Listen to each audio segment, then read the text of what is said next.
I'd like to start by acknowledging the traditional custodians of the various lands on which we work today and the Aboriginal and Torres Strait Islander people participating in this online event. I pay my respects to elders past, present and emerging and celebrate the diversity of Aboriginal peoples and their ongoing cultures and connections to the lands and waters of New South Wales. Thank you for joining us tonight. My name's Leanne Carter and I'm a manager in New South Wales Trustee and Guardian's People and Culture team. Our team works across New South Wales Trustee and Guardian, providing support across the human resources spectrum. This includes learning and development and of course recruitment, which is what we're all here for tonight. New South Wales Trustee and Guardian is growing and we have a number of opportunities coming up in the next few months as well as current vacancies. So before we start, just a few housekeeping rules. If you have any questions, please feel free to pop them in the chat and we'll get to those in the Q&A section. We'll also try to get through as many as we can tonight. If we don't, we'll post them on our website along with a recording of the broadcast. Also, the job ads, if you haven't already seen them, along with contact details of hiring managers and a contact for my team in the People and Culture area will be posted at the end of the event. So the agenda, what are we going to talk about tonight? First, I'll give you a quick overview of New South Wales Trustee and Guardian. Then Anna Gauci, who's our New South Wales Public Guardian, will give you a rundown on the Public Guardian area and what they do on a day-to-day basis. We've got Deb Simpson, who's the Director of Estate Management. And then we've got two employees from those areas to actually tell you what it's like to work on a day-to-day basis in Public Guardian and in financial management. Then we'll talk a little bit about the application process and then of course the question and answer section. So a bit of an overview of Trustee and Guardian. So our purpose in New South Wales Trustee and Guardian is to protect, promote and support the rights, dignity, choices and wishes of the people of New South Wales. And we do this by providing a range of multidisciplinary services, including will making, estate planning, executorship, trustee, financial management and guardianship services. The agency supports the Chief Executive Officer and the Public Guardian to provide customer-centred services to the people of New South Wales, and it includes some of the state's most vulnerable people. So we write more than 13,000 estate planning documents each year, supporting over 47,000 customers annually, and we manage over $6 billion in customer assets. We are a statutory New South Wales government agency within the Stronger Communities cluster, and we have linkages to the Department of Communities and Justice. We employ over 700 people across a range of disciplines, and our people are experts in wills and estate planning, legal, taxation and financial planning. We have specialists in property, estate admin and trusts, professionals in financial management, guardianship and corporate services. So our services help protect and support people at critical moments in their lives. Now, all of the service we provide is based on our customer excellence principles. This helps us deliver our purpose and we're guided by our customer excellence principles or our values. The principles express the quality of service customers can expect from us. And through them, our customer needs are at the centre of our philosophy, operations and ideas. So what are our customer excellence principles? Well, they are insightful, empathy, personalised, convenient and timely, value and overall satisfaction. So now I'm going to pass you over to Anna and she's going to talk to you a little bit more about the Public Guardian. Thanks, Leanne. Hi, everyone. My name's Anna Gauci and I'm the Acting New South Wales Public Guardian. I've been with New South Wales Trustee and Guardian for 20 years and having held positions as an estate manager, a guardian, an information officer, a manager and assistant public guardian. I have a background in working with NGOs, with people with cognitive, psychosocial and physical disabilities and people with complex behaviours. And I also have qualifications in occupational therapy. Personally, I'm very passionate about advocating for and representing the rights of people with disability. in particular ensuring that they have access to the same opportunities as any other citizen. I've been with the organisation for so long because this is a strong value held by our organisation, and we're in a unique position to achieve this. So I want to take some time to tell you about what the Public Guardian does. The Public Guardian can be appointed by a court or a tribunal to make health and lifestyle decisions for people with disability that affects their capacity to make decisions.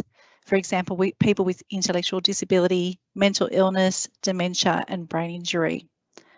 We are considered the guardian of last resort when there's no other option or appropriate person to make decisions for the person. That may be because the person has no one in their life who can take on that role, or because there's conflict about what's in the interests of that person. When we're appointed, a guardianship order will detail the authority that the Public Guardian has.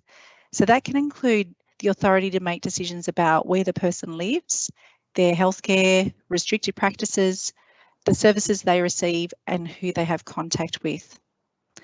We also have an inherent advocacy function in that we promote the rights and best interests of all the people that we represent.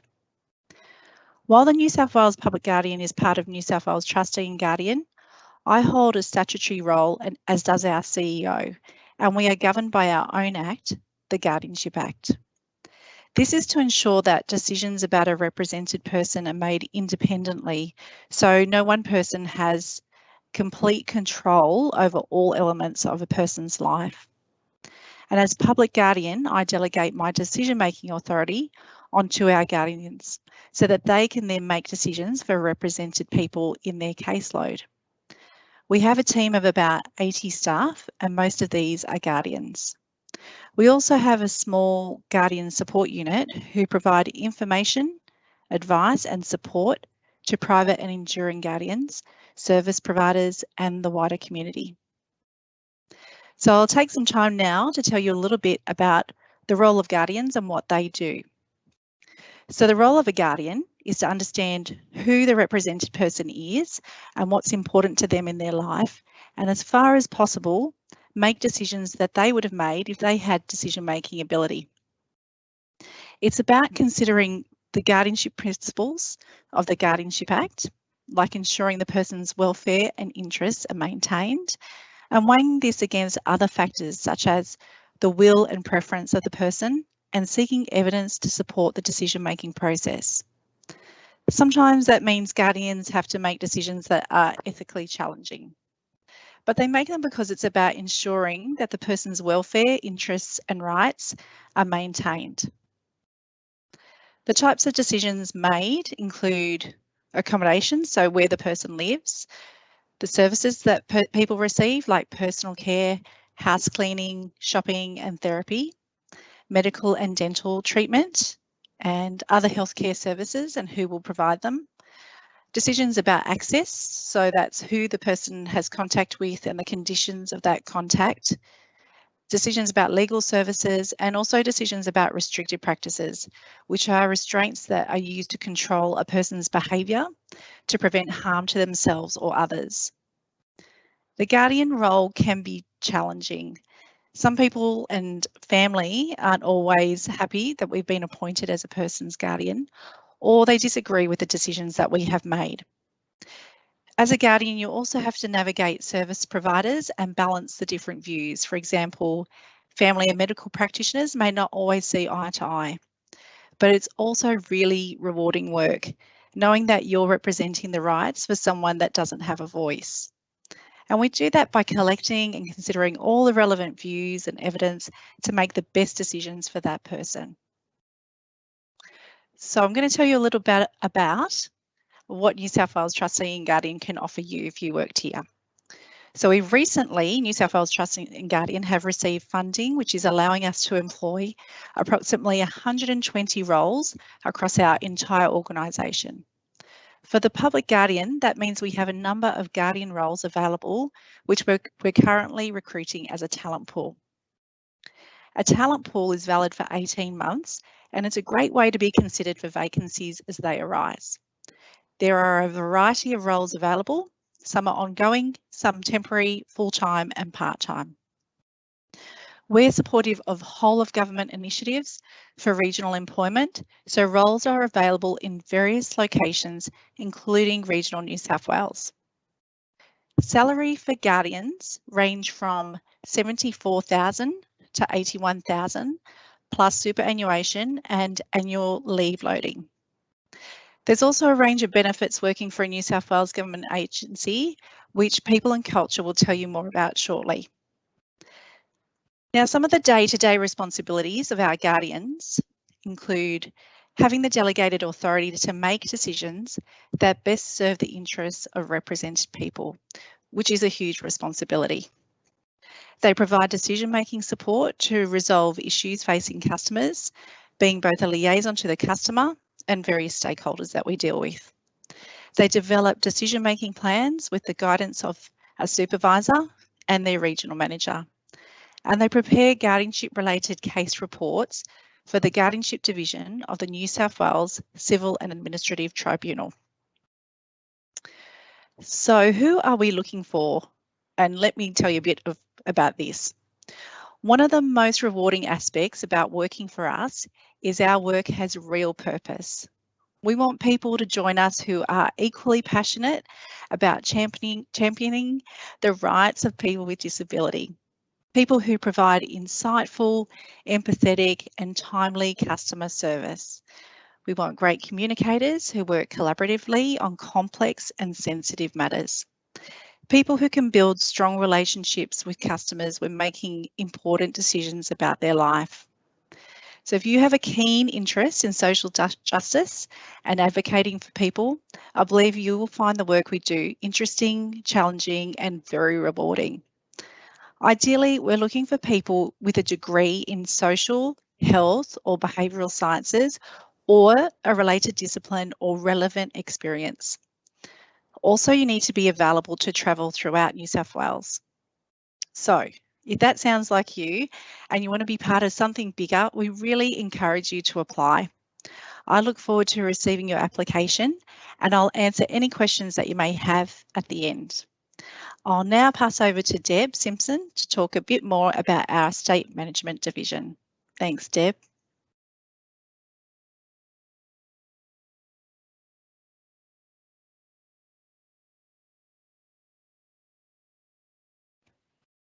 Thanks, Anna, and welcome everybody to the information session this evening.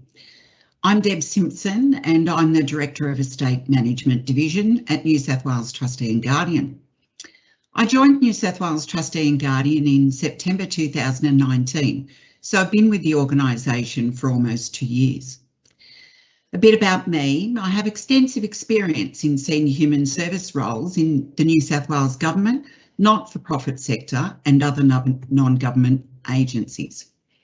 My career has afforded me the opportunity to support children, young adults and their families who encounter the criminal justice system, those in out-of-home care, people with disability, refugees and people seeking asylum, and people who are seeking the support of disability employment services.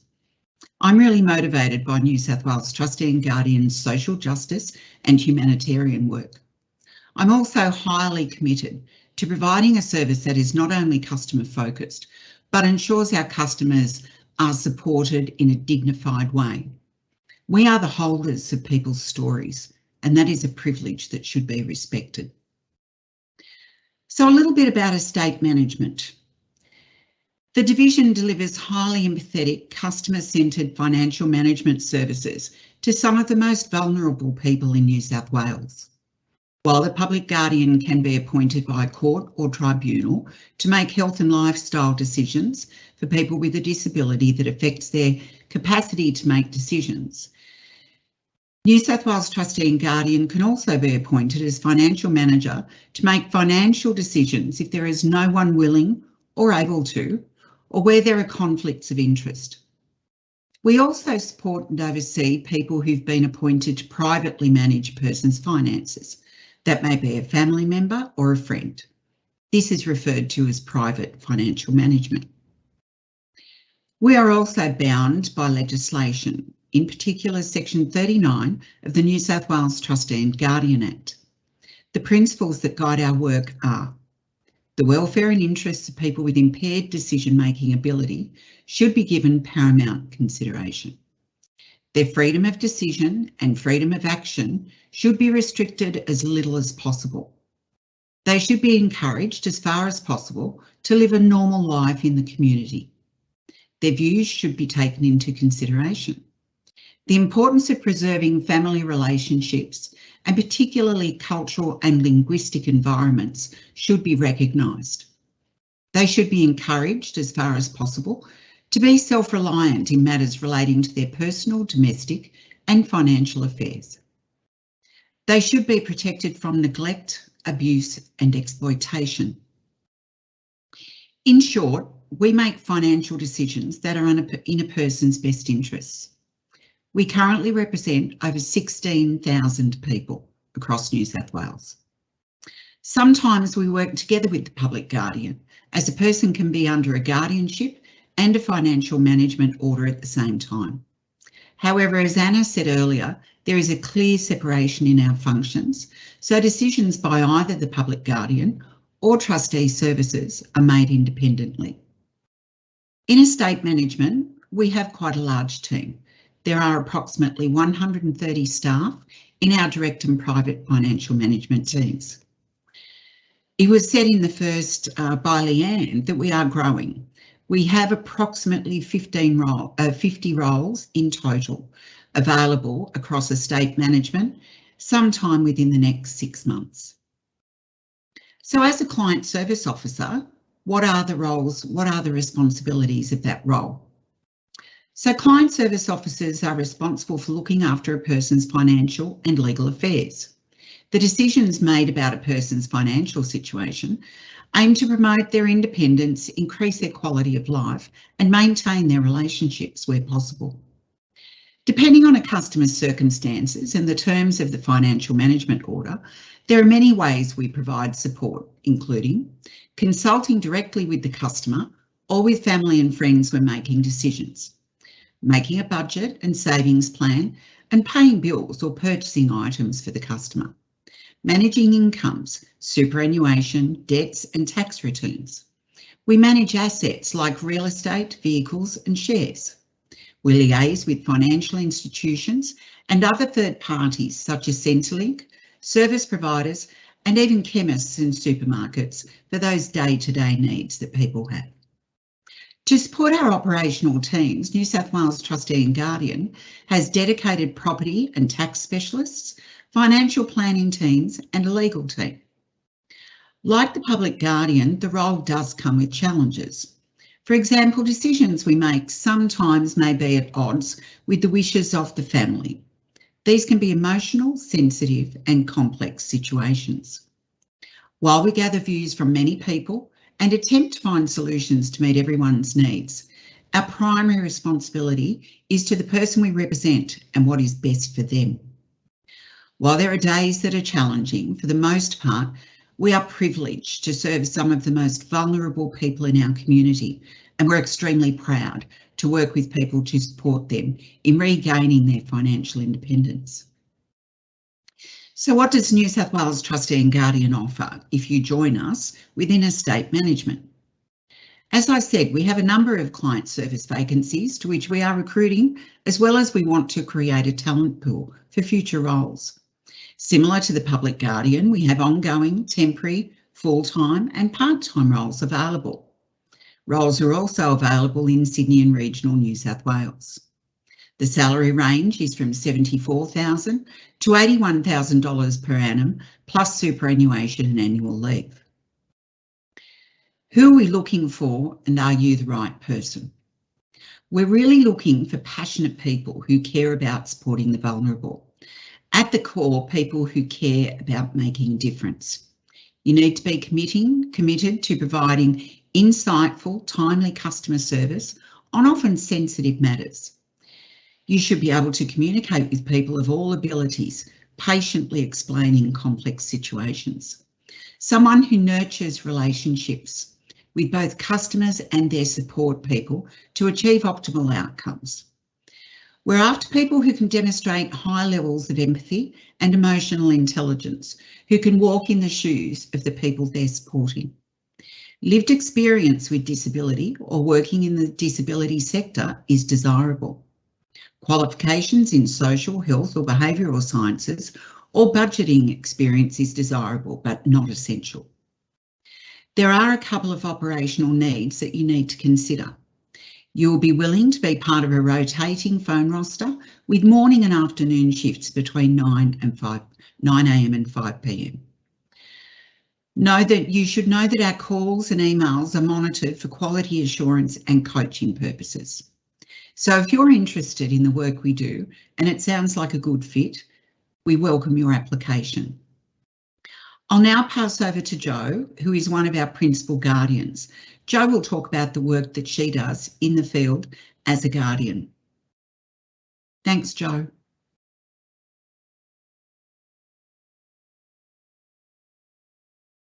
Thanks, Deb. Good afternoon, everyone. My name is Joanne and I am a Principal Guardian in the Public Guardian Southern team. I started working at the New South Wales Trustee and Guardian over 10 years ago because I wanted to engage in a different and more serious direction of my career. I wanted to work and study, and this was supported by the New South Wales Trustee and Guardian. During the years of working for the New South Wales Trustee and Guardian, I realised that I loved working in the disability sector and developed a passion for helping the elderly and people who face drug and alcohol addiction. This job has allowed me to make a difference and give hope to our customers and their families when they feel they have no other options. As a public guardian, my role is to make substitute decisions for our customers who cannot do this alone and do not have anyone else in their life. As a guardian, we collect and analyse information and evidence to formulate our decisions. We put ourselves in the shoes of our customers. We act as advocates and we ensure these decisions reflect our customers' will and preferences and overall well-being and best interests. Some of my daily tasks include obviously making decisions in line with the person's guardianship order, managing phone calls and emails, recording all communications and of course those decisions in our systems, sending reports to the Guardianship Division of NCAT, participating in case conferences and meetings, visiting our clients and daily advocacy. What I find most challenging about being a public guardian is we are managing extremely emotional and sensitive situations. We are making major decisions that impact on people's lives. We are often faced with a lot of family conflict and differing views on cases, which can create difficult circumstances for negotiating positive outcomes for our customers. The role of the public guardian is to be able to balance all this up and weigh up what is the best decision for our customer. A big factor that makes our job challenging is the lack of resources and understanding about our role. And this means that we need to be able to provide a lot of education to our customers, service providers, and families. These challenges, however, have helped me to grow both personally and professionally. Knowing that I can make a difference and give hope to our customers and their families is what keeps me so focused and passionate about this organisation. As well, when we make decisions that create positive outcomes for our customers and being able to educate people about our organisation, it is so satisfying, and this gives me the strength to take on any challenge we are faced with. Being a part of the New South Wales Trustee and Guardian means a lot to me. As an organisation, there is many opportunities to move in between different roles and advance your professional development. And over the years, I have been supported to do this. I was able to complete a university degree. I started working at the New South Wales Trustee in the financial side, where I was in HR, I was in the switch. Then I moved over to the switchboard in the Public Guardian, and from there I progressed into guardianship, where I was a guardian, senior guardian, and now principal guardian. There is always opportunities for external learning and developing your skill sets. For example, I've recently participated in a mental health first aid course, and I've done lots of leadership courses for supervision. We have development plans to address our career development and goals that we want to engage in. We also are able to engage in internal working parties, such as the one I am involved in at the moment with the NDIA. So if you're a passionate person who champions the rights of people with disabilities, I'd highly recommend you apply for these opportunities. Some of the things I would recommend you consider when applying for a job with the New South Wales Trustee and Guardian is to most importantly make sure you understand the job application procedure. The process of applying requires thorough written applications, and this should be done in line with the organisation's focus capabilities. It is really important to know what focus capabilities apply to the role you are applying for and show examples of how you meet those capabilities in your application. Look at our website and read the acts that govern our organisations. Be familiar with the services that support people with disabilities and make sure you are prepared for the interview process. And look at those behavioural questions on our website that are aligned with the job that you are applying for. Most importantly, advocate for yourself and sell yourself. Tell us what you can bring to the role and the organisation. Thank you so much for taking time to join us. I hope I have given you some insight into working as a public guardian, and I will now pass you over to Sarah, who is one of our estate managers.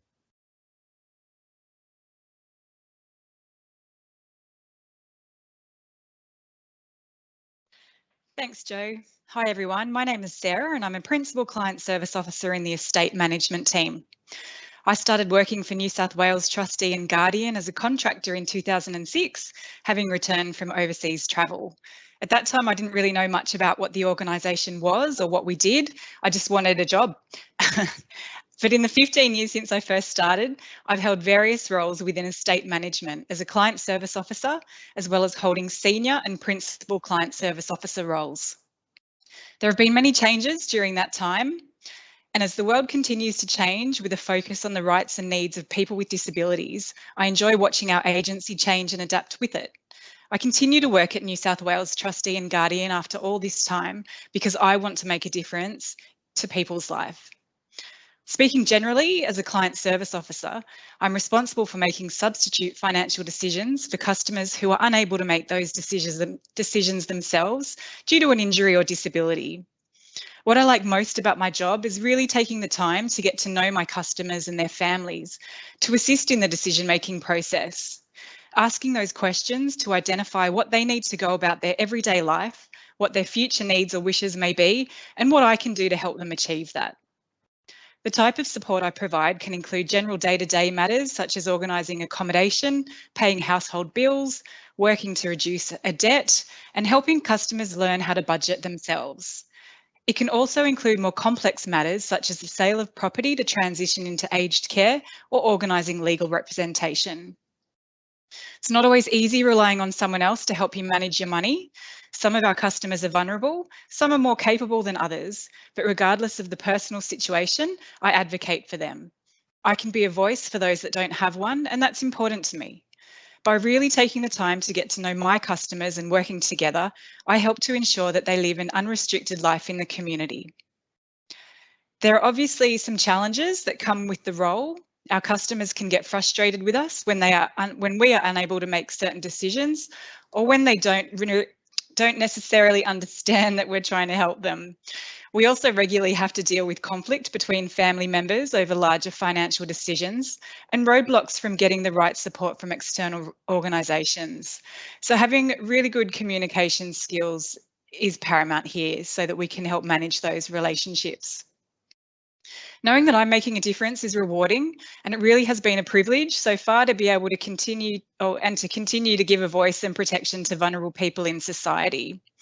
It's equally wonderful to help customers to develop their own skills to manage their money, and eventually they can also seek a revocation of the financial management order, where they no longer need the assistance of the trustee and guardian and can live independently. There have been a rising number of customers on financial management orders due to New South Wales' ageing population, and I'm excited to see that our team will be growing to meet this demand. I would be keen to work with like-minded people who are passionate about making a difference in someone's life. So if you're customer focused and somebody who communicates well and has great decision-making skills, Trustee and Guardian could have the right role for you. As an employee, we have access to a great variety of flexible working opportunities. Like everyone else, we've been affected by COVID and are working remotely. The agency has been supportive in providing the tools that we need to work from home and making provisions to allow us to schedule work around other commitments such as family and studies, and that really ensures that we have a healthy work-life balance. There are a number of generous flex benefits, which People and Culture will address in a moment. But I hope I've given you a good insight into a career in estate management at New South Wales Trustee and Guardian, and I look forward to working with some of you in the future. Now I'll pass back to Leanne to talk more about the recruitment process and some of those benefits.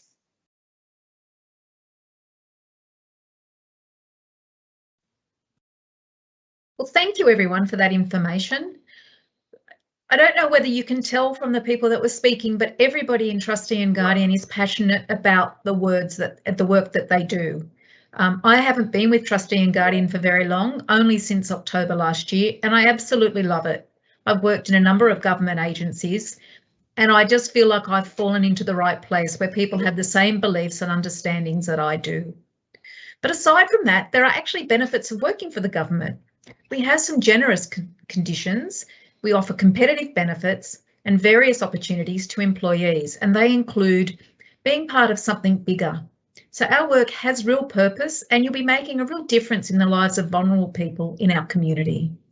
We have the flexible work arrangements, as Sarah mentioned, that includes part-time, job sharing, the flex time, and compressed work weeks. And what that means is some people choose to work the hours of a 5-day week over 4 days. We have health and wellbeing processes in place, so we have access to the fitness passport, and that's 6 sessions a year for you and your immediate family with our employee assistance provider. We have ongoing career development. We want you to grow, and I think if you heard Jo was with Trustee and Guardian when she went through and did her uni degree. We want you to enjoy what you're doing, and we want you to move forward in your career. There are a range of learning and development programs, secondment and acting opportunities, and a dedicated performance development framework. We value diversity and inclusion, and we're committed to reflecting the diverse community we serve and creating an inclusive workplace for all people, where everyone feels valued. Staff also have access to a range of professional networks. We support whole of government initiatives, and we proudly support the events throughout the year. There are generous leave entitlements, so they include 15 days sick leave in the first year, though that's prorated, 14 weeks parental leave for primary caregivers, and leave for special circumstances such as jury duty. And of course, we've mentioned regional employment. The New South Wales Government is committed to supporting regional communities, and that's by providing job opportunities in those locations. We know that not everyone lives along the coast of New South Wales, and certainly our customers are from across the state. So our service should reflect our customer base. So the roles that we're advertising now, a number of those will have the ability to work in regional locations. So recruitment processes and tips. Again, I think Sarah and Jo were really good in telling you, you need to tell us why this job is for you. We want you to submit your application online through the I Work for New South Wales website. We want you to provide a copy of your resume, which is a maximum of 5 pages, and a brief cover letter, which is a maximum of 2 pages, and then answer any of the targeted questions on a separate document. Now, Jo mentioned the focus capabilities. They're on the role descriptions that are attached to the job adverts online. Download them, have a look, and focus on the focus capabilities. They'll tell you what we're looking for. Those role descriptions also show you what the essential requirements are for the role. Now, if you progress to the next stage, you may be asked to complete up to 3 different types of assessments. One of those will be attending an interview. Some of the others might be providing a work sample or completing a psychological assessment. And in some cases, we might even ask you to do a role play. So what happens next? Well, we will let you know the outcome of your recruitment action. We'll complete any reference and pre-employment checks, and successful candidates will need to complete a criminal records check and a working with children clearance. Then if you're unsuccessful, We encourage you to ask for feedback for areas to focus on in future applications. Some other tips. In your application, outline how your skills and experience relate to the capabilities in that role description. I think we've all mentioned that a bit, and that's because it's really important. We encourage employment of women, people with disability, Aboriginal and Torres Strait Islanders, LGBTIQ, and people from culturally and linguistically diverse backgrounds. If you require a reasonable adjustment during the recruitment process or in the workplace, just let us know. The I Work for New South Wales website has additional guides to help you with writing your application. Now, the other thing I'd like to say is if you've heard all this information and you think it sounds like you, but you don't have the experience yet or the qualifications, maybe it's something you can work towards. Maybe this is the career you want and we've given you the ideas you need for the study or the path you want to take. We really are passionate about the work we do and we want like-minded people to work with us. So now we've got some questions and answers. So let me just see what questions we've got. We've had a few. The first question, and I'm going to hand this one over to Anna. There are a number of, you talk about qualifications required, different types of degree holders and other experience. So that would be for our Guardian role. So Anna, would you like to speak to that? Sure, thanks, Leanne. So I can tell you that at the Public Guardian, we have people with really varying backgrounds. We have social workers, teachers, OTs like myself. We have people with psychology backgrounds, people with legal backgrounds as well who work in guardianship. So really, as everyone has said, the key when you're applying for these roles is to show that you have the relevant experience, that you can meet the capabilities, the focus capabilities of the role, and show how your experience connects to those capabilities.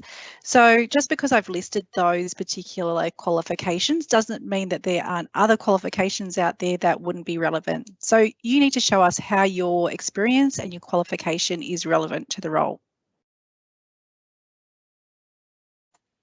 Okay, question 2. Can you explain how you deal with family members who are not happy with the fact that you're appointed as a guardian on behalf of their loved ones? Anna, I think that's you again. So that is probably a really good question because it's really common. And as I said earlier, that we're often appointed when someone has nobody in their life to make these substitute decisions for them, or when the people in their life are in conflict and there's that fractured situations there. So what's really important as a guardian is that you're really upfront and transparent about all the processes that are involved in making a decision. And we can't always make people agree or happy with our involvement in the person's life, but we can inform them, and that's a really crucial part of our role and decision-making process. So we provide information in various formats. That might be through meetings or through our publications and fact sheets or referring people to our website. But the key is that we're always informing people about what our role is, what they can expect from our role, and the legislation that we work within. So we're trying to interpret all that in the best way possible for the people that we're dealing with. The other key thing is that we're also informing people of their rights in regards to how to make a complaint and, for instance, how they can seek a review of decision. So again, we're being really upfront and honest and transparent with people. Thanks, Anna. That's great. Next question. I think we covered it during our talk, but it is an interesting question as to why we have so many positions coming up in the next 6 months. And does that mean there's a high turnover of employees? I think I'll pass that one over to Deb to explain. Thanks, Leanne. There are a large number of roles available in the next 6 months because we've been fortunate enough to be able to build our workforce. We in fact have very low turnover rates of our staff. So this is a really exciting period of growth for both estate management and the public guardian, and both have relatively low turnover rates of staff. So I hope that's been helpful. The information will go up in the questions, and I believe it was also in the ad. So I hope that was helpful. Thanks, Deb. The next question is from someone who says, I'm a mature age person with over 20+ years of customer service, both face-to-face and contact centres with a few degrees, who's looking for a change of career. Any tips for me in the recruiting process? Well, I might just cover that off quickly with a little bit of information, then hand over to Deb and maybe Anna to expand. We don't ask you to put your age on your application. We're looking for people who fit the role description, who meet those focus capabilities and can demonstrate that they want to work and support the vulnerable people of New South Wales.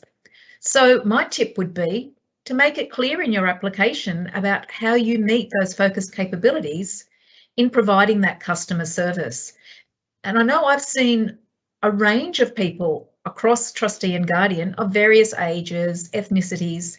We are a diverse and inclusive culture, and we welcome applications from everybody, irrespective of their background, their age, or the culture that they come from. Deb, I think maybe you'd like to add something to that? Yeah, thanks, Leanne. I'll just add that it's really important to read both the ad and particularly the role description in detail. The role description outlines if there are any essential requirements. The role description also talks about you and the type of person we're looking for. It really is your guide to whether or not you should apply for this role. Did you want to add anything, Anna? No, I think that is spot on. I can just completely agree with everything you've just said. So the next question is for Deb, and it's, is there any travel involved in estate management? So the simple answer is not as a rule. However, to support our staff, if we have staff who are employed in regional areas, we would support those staff to be able to come in and be with their team. We are looking to recruit the best candidates. So the only real travel would be about getting together with a team if you were based in a location where there wasn't a large number of staff from estate management. Thanks, Deb. Now, Joe, you've got a question directly for you. How do you manage conflicting priorities? So I think the most important thing about this is as a guardian, we have standards within our practice. So this is the first and foremost thing that I think is going to be able to guide anyone with those kind of competing priorities. As well, it's about being organised. It's a very busy job, and often we're very reactive because there's lots of things that we can't foresee. So it needs to be you need to be really organised, and that's utilising our systems, making sure that we, have, I guess, good record keeping, we're organised in terms of our diaries, using our calendars and liaising with our supervisors. We're really lucky to have great supervision opportunities, which is also really helpful at managing those competing priorities. And I think it's about making sure that you tick things off and you just do it in a really organised and structured way. That's the only way that you could manage it, because it is a busy job and it is a very reactive, busy job. Thanks, Joe. So the next question is, how do you explain how your office decides on a candidate in terms of someone who has over 5 years experience in a client service role in estate planning or estate administration, or someone who has completed a degree? So I'll get Deb and Anna to provide maybe Deb some information on that. But firstly, I'd say it's more about how you address those focus capabilities and how you meet the requirements of the role. The essential requirements are the things you need to cover off, but Deb can provide some more information on that. What I would say to that is it's not an essential requirement. A degree is not an essential requirement for a client service officer. So back to your point, Leanne, and to what I said earlier, read the role description, ensure that you answer the questions thoroughly, because it won't come down to that. It comes down to have you addressed focus capabilities, have you answered the questions in a way that provides us with sufficient information to be able to assess you against all the other candidates. Thanks, Deb. So the next thing we have is what support, training and mentorship is offered to employees. Now, I know all staff members have one-to-one supervision meetings, team meetings, but for the specifics within the division, I think I might give that to Anna to start with. Yes, I can say that in the Public Guardian division, we have a really strong supervision culture. So that would be, for example, someone like Jo, who's a principal guardian, would have people that she supervises at a guardian and senior guardian level. And that would mean that she would go through with them and look at their caseload and specific decisions or issues that are arising on that caseload and guide her supervisees through that and help them, I guess, through her experience, learn how to apply policy and practice and legislation to meet the challenges or different decision-making issues that are coming up through their caseload. We also have, as Jo mentioned, lots of opportunities for training through the New South Wales Trustee and Guardian.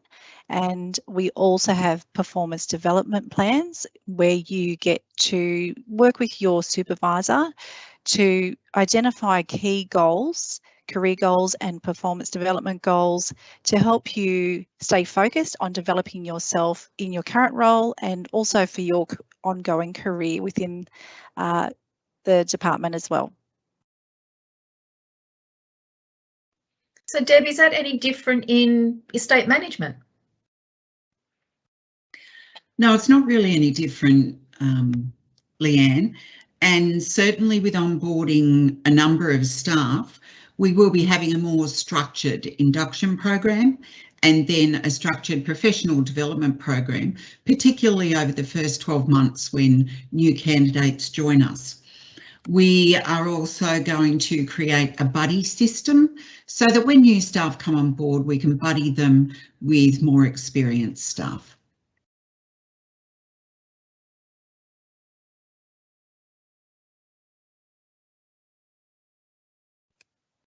Thanks, Leanne.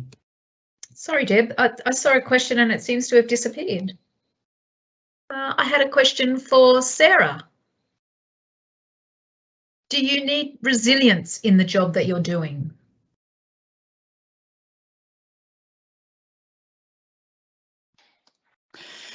Yes, I think we do, absolutely. We've got busy caseloads and competing priorities, but we're always working to ensure our clients have the best outcomes and not letting our personal views get in the way. So, we don't, by taking the time to consult with everybody, it's not our views that we're working towards at the end of the day. Just because we don't agree with something doesn't mean that it's not right. And it's just important, I think, to have empathy and keep our customers' needs at the forefront at the end of the day. Thanks, Leanne. Thanks, Sarah. So the next question is around offering traineeships and do we have targeted Aboriginal positions? So there is an Aboriginal traineeship program that the Public Service Commission run, and we would leverage off that and take the traineeships. So they do a recruitment for that. And do we have targeted Aboriginal positions? We are trying to identify and attract candidates that reflect the customers that we serve, and that's everybody in New South Wales. So we are trying to build, and we do want to build, the people in our organisation who identify as Aboriginal. While we don't have positions targeted to those peoples, we do strongly encourage First Nations people to apply for these roles. We are seeking to be as diverse as the community we live in and as the customer base we serve. And Deb, would you like to respond to that as well? I think your point was a good one. We want to build a workforce that is reflective of our customers. And that's really important, because then what we can do is engage our customers in a culturally appropriate way. But we are always keen for people of all cultures to apply. At the moment in trustee services, we do have some targeted Aboriginal roles and also targeted roles for people living with disability. Thanks, Deb. Now, Anna, I think this next question must be for you, because it talks about how much travel is involved. And I know the Guardians do travel around a little bit, so I'm going to let you answer that one. I might actually see if Jo would be willing to answer that one, if that's okay, Jo. Yeah, for sure. Thank you. I'm more than happy, because this is interesting, because what we have is we have different regions. So we have a northern region, a western region, and a southern region. So depending on your team and your caseload and your level, that will be very variant. We need to visit our clients, all our customers once a year. So, you know, that could be managed with your supervisor on how you're going to meet those standards. So that it can be very varied, but it's also about utilising your skills in organisation and making sure that all our customers are getting that face-to-face visit. So it's really about managing that within your caseload and at your level. And also there's obviously different times where you might have to attend case conferences and different meetings, but that would also, you'd have to obviously, you know, manage that as that would come about. So yeah, it's not really specifically timed in terms of exact travel. It's more about, you know, making sure that you're meeting those face-to-face visits once a year. Great, thank you.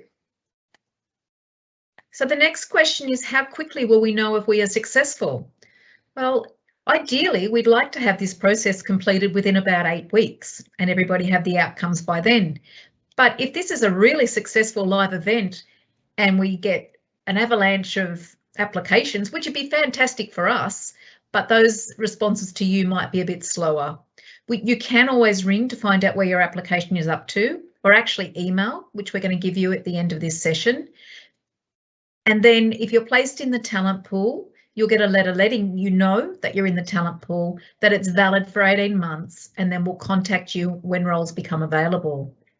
And then the next question after that says, can we apply for more than one role? Absolutely. If you're fit, if you think this is the role for you and you fit the description of what we're looking for, then yes, apply. We want people, like we said, who are passionate about supporting and providing that service and that dedication to the vulnerable of New South Wales. And another one on recruitment, does the visa status matter? Can we apply for this job if we're on a bridging visa and allowed to work full time? Yes, you can certainly apply, but we can't appoint you to one of our ongoing roles if you're on a visa. We can only place you temporarily for the length of time your visa is valid. You have to be a permanent resident or a citizen of Australia to be able to apply and obtain an ongoing role in the state government. Okay, next, how many clients would you take care of as a guardian? So I'm going to throw that straight to Jo. Thanks, Leanne. This is really dependent on what level. If you're a guardian, a senior guardian or principal, there's no set number, and in my experience, if you're willing to put your hand up and you've got that ability to take on more in your caseload, well, then that's always something that you can just discuss with your supervisor. So it's about what's you're able to manage, and it's dependent on your level. But if you were coming in as a guardian, you know, I wouldn't be able to say exact numbers, because it's not, we don't play a numbers game. It's about each team has different intake of files, so it's about our manager weighing up your caseload and giving you that balance and where you're at with that and what you're able to achieve. Thanks, Jo. So there's people here that are also interested in leadership roles, and they want to know if Trustee and Guardian are planning on opening up leadership roles in the near future. So I'm going to hand that to Deb, who's part of our leadership team, to respond. Thanks again, Leanne. What I suggest to people is that all of our roles are advertised on I Work for New South Wales. And what we also are doing is advertising our roles more broadly. At this point in time, there are no current leadership roles available. Thanks, Deb. Another one for Joe. Where do you normally meet your clients? So this is also, again, a really important question, because this can be very variant. Sometimes we go to hospitals, sometimes we go to service provider settings, or we might actually be visiting someone in their own home. So visits can vary, and it can be very different depending on the actual customer and the situation and the case. And it's really important actually to always be mindful of our safety, and when we do visit someone, that we're not putting ourselves in a position where we're visiting alone, and if we needed to making sure that we're connecting with another service provider in that visit. Okay, now we've got someone that's asking about, this is from Masood, would like to know about the organisational culture. Well, I might be biased, but I love it. I absolutely love Trustee and Guardian. I love the vibe, I love the people, I love the passion. I'm going to ask Sarah to also respond to this. No, Sarah's just having issues with her mic. Anna's going to talk to it. Thanks, Leanne. I can honestly, hand on heart, say that I would not have worked in an organisation for this long if I didn't believe that it didn't have the values that I hold very closely. I am, like I said in the beginning, really firmly hold the values of committing to advocating for people with disability and for social justice as well. And I'm so happy to work for an organisation that holds those values as well. What I really also appreciate about this organisation is the opportunities it gives its staff for growth and development. And I've been very fortunate to have worked with leaders who have really, made sure that that can happen, and also provided flexible work options for us. And we also, within the department, have opportunities to provide feedback. So at the moment, we have a People Matters employee survey, which means that our staff can give feedback in an anonymous way to make sure that as an organisation, we know if there's any issues that we as a leadership team need to respond to make sure we're supporting our staff in the right way. And I can also say for our organisation, I don't really think there's anyone that works here who doesn't believe in this organisation and what we do. Again, and I'm saying that with complete honesty. I don't know if anyone wants to add anything there. They've all gone quiet, but I can honestly say, as Anna said, it's a fabulous place to work. It really is. Now, we've almost gone over time. I do see one more question that I think is really important and is probably something that I'm quite passionate about. And it says, would being a wheelchair user affect an applicant's ability to fulfil the Guardian role for visiting clients? Anna? I don't think that that's an issue. You know, we will make the adjustments that are needed for people. And again, it's about if you are a really strong candidate who is successful in the recruitment process and can show that you meet the capabilities and have the and can meet the essential criteria of the role, regardless if you're in a wheelchair or not, that's not something that would stop us from recruiting you. Okay, great. Well, thank you everybody for joining us tonight. Thank you for the staff from Trustee and Guardian who've taken the time out to come and give you some information. And thank you all for attending. I hope it's piqued your interest. We will be we've recorded the session and we will be loading it up onto the our website, and also the frequently asked questions, the FAQs. So if you did ask a question and you didn't get an answer tonight, go to that page and have a look. The answer may be there. And again, go back to the role descriptions, go look at the job ads, and just frame your application to sell how you fit the role and meet those focus capabilities. Why are you passionate to join Trustee and Guardian? But if you are, we want you. Thanks, everybody.